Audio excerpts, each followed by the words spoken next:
Neil Moss incident. On March 22, 1959, Neil Moss prepared for a caving trip in England's Peak District. Neil was a 20-year-old Oxford undergraduate with a passion for exploration. The group planned to explore Peak Cavern, one of the largest cave systems in the area. By early afternoon, Neil and his companions had reached a newly discovered vertical passage, later named Moss Chamber. This narrow shaft was located about 1,000 feet from the main cave entrance. The passage was extremely tight, measuring just 14 inches across at its narrowest point. Neil volunteered to be the first to descend this unexplored shaft. He attached himself to a rope ladder and began his descent. The limestone walls pressed close on all sides as he carefully made his way down. Neil called up to his companions that he could see the shaft widening below. His voice echoed in the darkness as he continued downward. Suddenly, Neil's movement stopped. His shoulders and chest became wedged in the narrow shaft. As he tried to free himself, he dislodged loose rocks that fell and pinned the ladder above him. Neil was now trapped in the vertical tube, unable to move up or down. His companions immediately realized the seriousness of the situation and called for help. Within hours, a rescue team had assembled at the cave. Experienced cavers attempted to reach Neil, but the passage was too tight for most adults. A teenage girl, small enough to navigate the tight space, volunteered to help. She managed to wiggle past Neil, but couldn't free him from his position. The air in the confined space was deteriorating rapidly. Carbon dioxide was building up while oxygen levels felt dangerously low. Neil's father stood at the surface, listening helplessly to his son's increasingly weak calls from the darkness below. Rescuers worked tirelessly, attempting to widen the passage or reach Neil with breathing equipment, but every attempt failed. The narrow shaft and poor air quality made the rescue nearly impossible. After more than 24 hours trapped in complete darkness, Neil's responses became infrequent, then stopped altogether. The foul air in the tight vertical shaft had overcome him. Neil Moss lost consciousness and died alone in the darkness. Recovery of his body proved impossible due to the extremely confined space. At the request of Neil's family, rescuers sealed the narrow passage, turning it into his final resting place. To this day, Neil Moss remains buried within the cave that bears his name.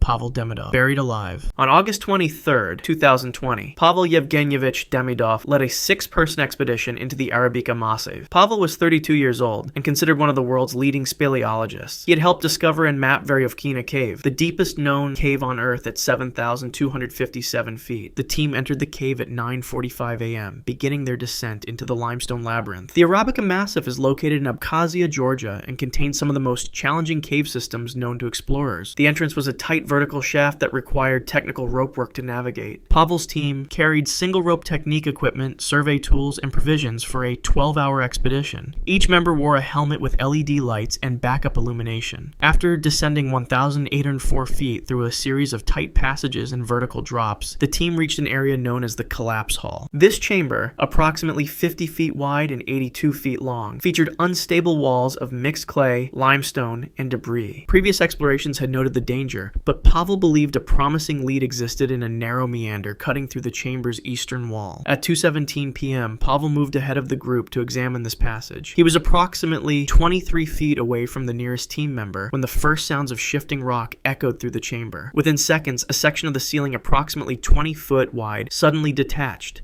A massive cascade of clay, stones, and boulders buried Pavel where he stood. Mikhail Chervyakov, the team's second-in-command, immediately rushed forward, but stopped as additional material continued to fall. The dust was so thick that visibility dropped to 0. For 3 minutes, the team couldn't see or communicate. When the air cleared slightly, they could see only Pavel's left boot protruding from beneath tons of debris. The team attempted to reach Pavel by carefully removing smaller rocks. Every movement caused more material to shift dangerously. After 45 minutes of cautious digging, they managed to uncover part of Pavel's shoulder. There was no pulse.